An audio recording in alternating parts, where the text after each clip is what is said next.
those 5-second penalties, the overpowered Supras, and the dive of the century. That is a sneak peek of this compilation with iconic moments of last week's Daily C at Watkins Glen. This is Combi Driver, let's dive right in. And we begin by the penalties. My god, what was PD thinking by giving 5-second penalties when you hit the wall? I mean, you already screw up, and they screw you up more by having to stop for 5-10 seconds. This was a first step, going P4 into the bus stop, and I just turned more than I should, and boom!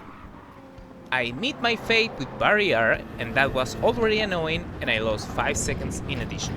Here, going nicely, but on the way out, I lose the rear and I go against the wall with another 5 seconds more damage and dirty tires. What could be worse? Here, we are looking P1 for the win, lap 9, with pressure from behind, but it was manageable, into the bus stop again. Do you know the feeling when you try to avoid something, but you end up getting into it? This felt like it. Simply painful.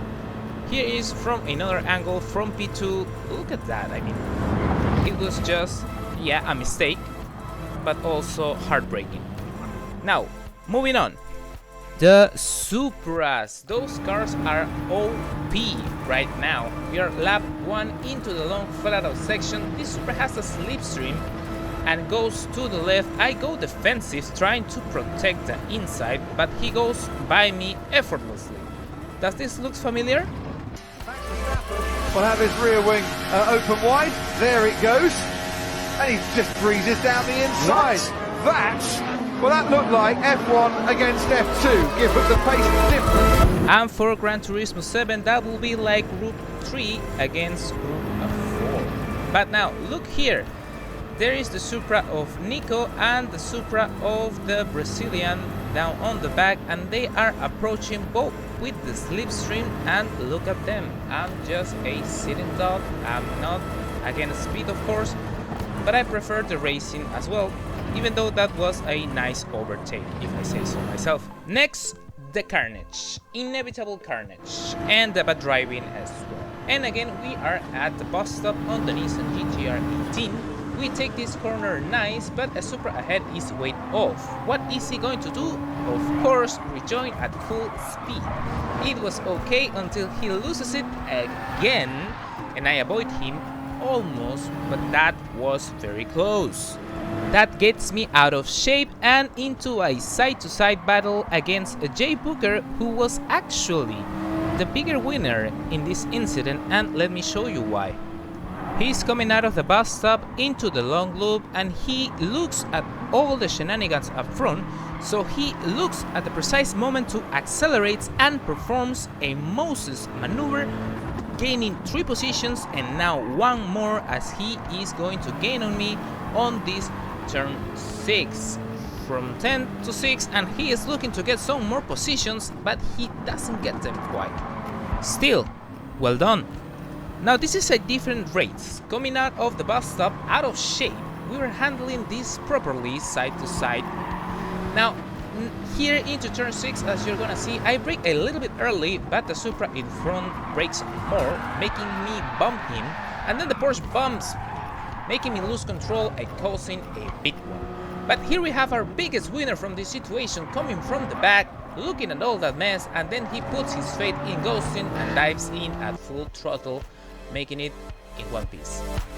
Lightning McQueen will be proud.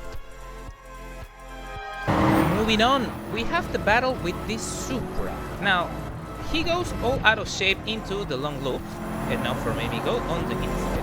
I look where he is and I go defensive, open up my line, but I give him space. He answers like this, taps my bumper, causing me to go wide and lose 2 positions. Here is how he saw it. Out of the bus stop, getting out of shape and going wide. Now this allows to me going into the inside, almost colliding mid-turn. Maybe now in this turn he believed I was closing on him, but he then turned left hard into me. I don't know. Anyway, moving further into the race, we find him again. And I have a look on the inside, not quite to make a move. Now he goes wide, and this is probably a penalty. Let's see. Yes, it is. It's a 1 second penalty. Then I kind of bump him as I have nowhere to go on the straight. Now I have nothing to do. Again, he is faster in a Supra, so I decide to be sensible and back out and focus on nailing the bus stop. We take it nicely and smooth, but he goes too fast on the way out. Now he's fighting the rear, drifting almost. Okay, here's an opportunity. I approach, careful not to touch him. I position for the overtake as I get a penalty for track limits, and he forgets how to turn left. And there he goes, meets his destiny into the shadow realm. He rage quits, and you love to see it. Now, moving on. The good racing. And I am talking about those moments where you are fighting for a position and you and your rival understand the same language. Here we are on the straight chasing 93. We go to the right thanks to the slipstream, and it's going to be a very narrow on the bus stop. Can we make it braking late on the curbs? And we take that positions nicely. Next up, I engage with this Supra going into the long loop. He goes quite narrow and gives me space on the outside as we are approaching turn 6, looking to make the move, and I perform this clean overtake. Space given.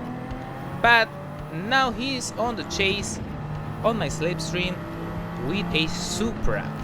Taking turn 7 nicely, I believe here he gets a slightly better exit, and he is on my slipstream into turn 8. He is approaching, and now he looks right. I give him space on the inside, he dives and collides into me. Not the cleanest of overtakes. However, I flash him the lights and he returns to the position next turn. So, fair play to him. Next lap, he charges again, and this time he is not alone. He has the company of another Supra. I go to the right, but he overtakes me before the bus stop. Nothing that I can do here. But now we see that he goes out of shape on the exit. He gets a slow entry into the long loop. He receives a little push as I am going to the outside, trying to carry as much speed as I can. Now here he goes wide into turn 6, leaving us side to side towards turn 7. Now who is going to come on top? He has a top end speed. Looking into turn 7, taking it nicely, wheel to wheel. Beautiful, just beautiful. And on the way out, I gain thanks to the slipstream of the Supra in front. Now we get into turn 8. He's not on my side anymore, so I close the door, consolidating myself into P4 and commanding a great racing action from the three of us. That was beautiful indeed. Now, here is the most iconic memento for last week's race. We are following the Canadian player on the BMW. Check him out. Now, into turn 1, I'm ahead. Two cars collide and lose speed, so I see the opportunity for an overtake to the left. Me and the other Nissan of Ragnar Lodbrok perform a reverse noses overtake. Now I'm side to side with him, he with a 0.5 second penalty, and we are going into the bus stop. Here the Supra bumps me, giving me speed. But now we are back to the BMW, witnessing all the action, but going hard into the bus stop. What is he gonna do? He is going for it. Brakes late, takes the Nissan, but gets it wrong. A wheel into the grass, and he's struggled to control the car, losing it at the end. What do you think of this? Let's see it from another perspective. He was so determined, look at that, but he gets it wrong on the brakes and gets a bump, a penalty, and bump again into the shadow realm. But that was quite a moment. And that was actually quite a nice race week. Now, if you want to know how to get more proficient at Watkins Glen in Group 3 cars, check this beginner's guide. And leave a like if you enjoyed this one. This was Combi Driver, keep improving and having fun. I will see you next time.